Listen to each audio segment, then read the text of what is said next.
À la gare animée de Nairobi, Jane Bennett luttait avec sa valise, un fardeau qui représentait le poids émotionnel qu'elle portait depuis la trahison de son mari. Son voyage en Afrique était censé être un chemin de guérison, mais la frustration la submergea bientôt.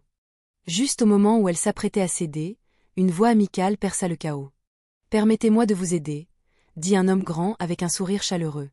En se tournant, Jane aperçut Charles, un enseignant local, qui souleva facilement sa valise. Sa confiance apaisa son anxiété. Son anglais était impeccable, avec un accent agréable et clair. « Il semble que vous ayez eu une journée fatigante », remarqua-t-il. Jane hocha la tête, un sourire réticent apparaissant. « On peut dire ça », répondit-elle.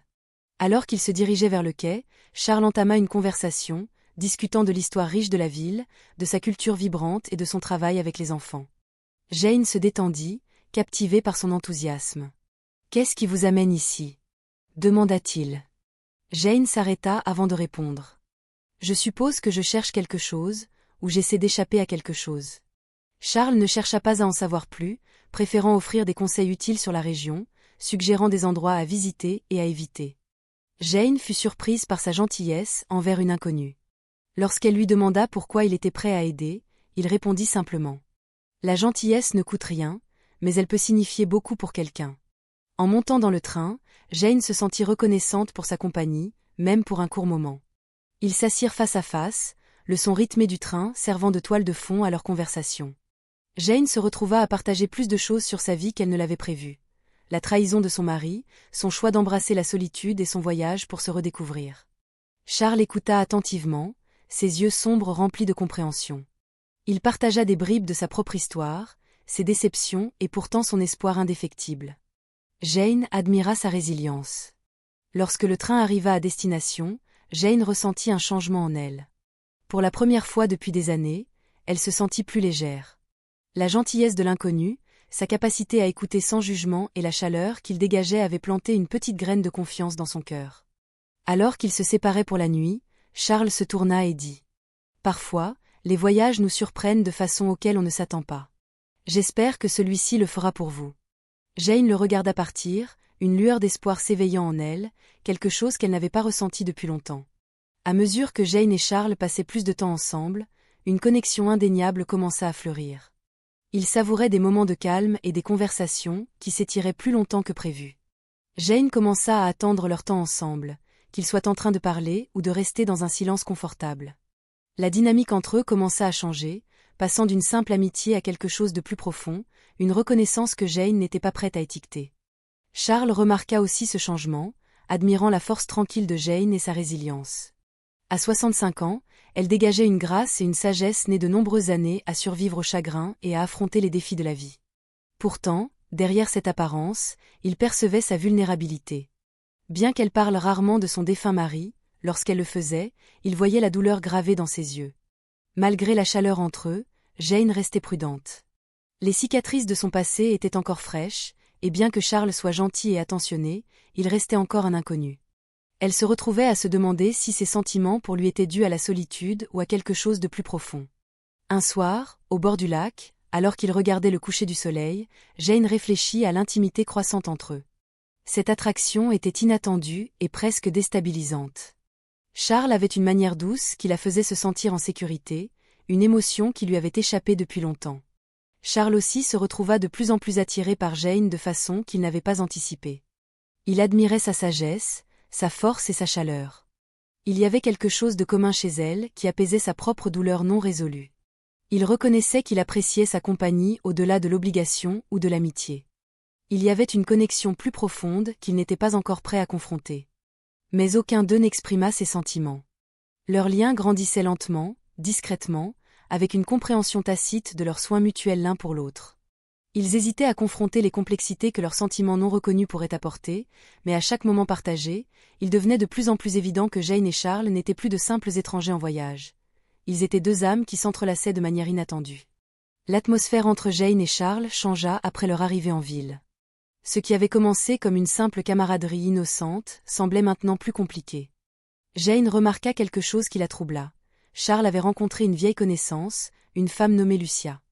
L'échange bref entre eux était amical, mais chargé de familiarité. Jane ne pouvait ignorer le pincement de jalousie qui se tordait dans sa poitrine. C'était étrange, elle n'avait pas le droit de se sentir ainsi, mais l'inquiétude persistait. Les jours suivants furent remplis d'embarras. Jane observa la façon dont Lucia et Charles interagissaient. Il y avait une facilité entre eux, une histoire que Jane ne pouvait ignorer. Elle tenta de repousser ses sentiments, se disant que ce n'étaient que ses insécurités qui refaisaient surface, mais chaque fois que Lucia apparaissait, elle sentait la distance se creuser entre elle et Charles. Un après-midi, alors qu'ils étaient assis dans un café, Jane observa Charles et Lucia discuter vivement comme si aucun temps n'était passé depuis leur dernière rencontre. Il y avait quelque chose dans la façon dont Lucia souriait à Charles qui fit sentir à Jane qu'elle était une étrangère. Elle tenta de chasser cette sensation, mais il était difficile de l'ignorer. Se sentir comme si elle était en train de s'immiscer dans quelque chose qui leur appartenait, quelque chose dans lequel Jane n'avait pas sa place. Lorsque Charles revint enfin vers elle, il semblait distrait. Il s'excusa de la longueur de sa conversation avec Lucia, expliquant qu'ils avaient été proches autrefois. Jane hocha la tête, forçant un sourire, mais à l'intérieur, elle sentait un nœud se resserrer dans son ventre. Quelque chose se passait, et elle ne parvenait pas à mettre le doigt dessus. Cette nuit-là, Jane confronta Charles. Elle ne pouvait plus continuer à prétendre que tout allait bien, alors que la situation semblait loin de l'être. Elle exigea de savoir ce qui se passait entre lui et Lucia. Les mots sortirent plus brusquement qu'elle ne l'avait voulu, mais la douleur s'était accumulée et maintenant, elle débordait. Charles sembla surpris, essayant d'expliquer, mais ses paroles ne soulageaient pas sa souffrance. « Ce n'est qu'une vieille amie, dit-il, mais Jane n'était pas convaincue. Elle voulait le croire, mais tout en elle criait qu'il y avait plus dans l'histoire. « Je ne veux pas faire partie de cette situation compliquée, dit Jane, sa voix tremblante. Je ne veux pas être une distraction pour toi. » Charles tendit la main vers elle, mais Jane se retira. Ce n'était pas seulement la jalousie qui la faisait reculer, c'était la prise de conscience qu'elle s'était laissée trop attachée à lui, plus qu'elle ne l'avait prévu. Et maintenant, le voir avec Lucia faisait tomber les murs qu'elle avait construits autour de son cœur. « Je n'ai jamais voulu que cela arrive, dit Charles doucement, mais je ne veux pas que tu partes. » Le cœur de Jane se serra, mais elle savait que quelque chose avait changé, que ce soit ses propres insécurités ou la réalité de la situation, elle ne pouvait ignorer le doute qui s'était installé dans sa poitrine. Elle avait besoin d'espace pour réfléchir, pour comprendre ce qui se passait entre eux. Le lendemain, Jane prit une décision. Elle continuerait son chemin seule, loin de la complexité de ses sentiments pour Charles. Elle empaqueta ses affaires en silence, incapable de le regarder sans ressentir un mélange de douleur et de désir. Charles essaya de l'arrêter, mais Jane était déterminée. Il y avait trop de confusion, trop d'incertitude maintenant. Elle avait déjà été trahie auparavant, et la possibilité que cela se répète était trop difficile à supporter. Elle devait partir, même si cela signifiait quitter quelque chose qui aurait pu être beau, quelque chose en quoi elle avait commencé à croire. Alors qu'elle partait, Charles resta là, la regardant s'éloigner, un profond regret dans les yeux. Il n'avait pas voulu lui faire de mal, mais dans son échec à être honnête avec elle, il avait fait, et maintenant il se rendait compte qu'il était peut-être trop tard pour réparer les dégâts. Les jours passèrent, et Jane ne pouvait se défaire du sentiment de perte qui la suivait après avoir quitté Charles. Le voyage qu'elle avait entrepris pour trouver la paix lui semblait désormais creux. Son cœur était lourd de questions sans réponse, et le souvenir de leurs moments partagés persistait comme une ombre.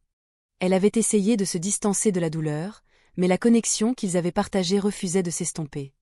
Même si elle était partie, une partie d'elle souhaitait encore la chaleur qu'il avait apportée dans sa vie. Pendant ce temps, Charles était consumé par le regret. L'espace entre eux semblait un gouffre infranchissable. Il avait cru qu'il pourrait gérer ses sentiments, qu'il pourrait simplement aider Jane sans s'attacher, mais il avait tort. Au moment où elle était partie, il réalisa à quel point il s'était attaché à elle. Son échec à communiquer, à être honnête sur les sentiments persistants qu'il avait pour elle, avait causé des dégâts irréparables. Son regret n'était pas seulement lié à la perte d'elle, mais à la trahison de sa confiance. Charles passa des heures à réfléchir à ce qui avait mal tourné. Il réalisa qu'en hésitant à affronter ses propres sentiments, il avait repoussé Jane. Il avait été tellement pris dans le passé, dans Lucia et l'histoire qu'il partageait, qu'il n'avait pas vu ce qui grandissait devant lui. Il lui manquait Jane, son rire, sa présence, la façon dont elle voyait le monde. C'était trop tard maintenant, mais il ne pouvait pas la laisser partir sans essayer de réparer les choses. Il lui écrivit une lettre, y versant son cœur. Il expliqua ses sentiments, s'excusa pour la confusion et la douleur qu'il avait causée. Il confessa que son silence n'était pas de l'indifférence, mais la peur d'ouvrir son cœur à quelque chose qui pourrait encore le blesser. Mais il savait maintenant qu'il ne pouvait pas la laisser s'éloigner sans faire tout ce qu'il pouvait pour réparer les choses.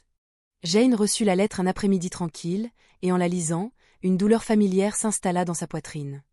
Les mots parlaient de regret, de vulnérabilité, d'un homme qui avait eu trop peur d'admettre ses propres sentiments pendant longtemps. Elle resta simplement là, la lettre dans les mains, incertaine de la manière de répondre. Il y avait une partie d'elle qui voulait se fermer complètement pour protéger son cœur d'une nouvelle douleur, mais il y en avait une autre, celle qui avait vu la gentillesse en Charles, celle qui avait partagé la tendresse de leurs moments ensemble. Qui ne pouvait tout simplement pas lui tourner le dos. Le matin suivant, Jane alla. La galerie d'art, où ils avaient partagé certains de leurs moments les plus intimes, était le lieu où elle avait pris une décision. Il ne s'agissait pas d'oublier la douleur, mais de se permettre d'aller au-delà. Elle en était venue à réaliser que l'amour, bien que compliqué, était quelque chose pour lequel il valait la peine de prendre des risques, même si cela signifiait se replonger dans l'inconnu. Lorsqu'ils se retrouvèrent, il n'y eut pas de mots au début, ils se regardèrent simplement, chacun portant le poids de leur histoire partagée et des sentiments tacites qui avaient fleuri entre eux. Charles, vulnérable et ouvert, parla le premier. « J'ai passé tellement de jours à regretter la façon dont je t'ai traité, » dit-il doucement. « Mais je veux réparer ça. Je veux essayer à nouveau. Je veux qu'on voie où cela pourrait nous mener. » Jane, le cœur en conflit, prit finalement la parole. « Je ne sais pas si je peux oublier la douleur, Charles, mais je suis prête à voir où cela peut nous mener aussi, si tu es prêt à te battre pour ça. » Ils comprenaient tous deux que l'amour ne se résumait pas seulement aux moments de joie, mais qu'il s'agissait aussi de traverser la douleur, les malentendus et les peurs.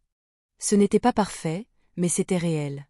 Ils avaient tous les deux vécu assez pour comprendre que parfois, la chose la plus difficile à faire était de se permettre d'aimer à nouveau malgré les risques. Tandis qu'ils marchaient côte à côte, n'étant plus des étrangers ni des compagnons hésitants, mais des partenaires, Jane savait que ce voyage ne faisait que commencer. Le chemin à suivre ne serait pas facile, mais pour la première fois depuis longtemps, elle croyait en la possibilité d'un nouveau chapitre, un chapitre rempli de confiance, de croissance, et peut-être d'un amour qui pourrait les guérir tous les deux.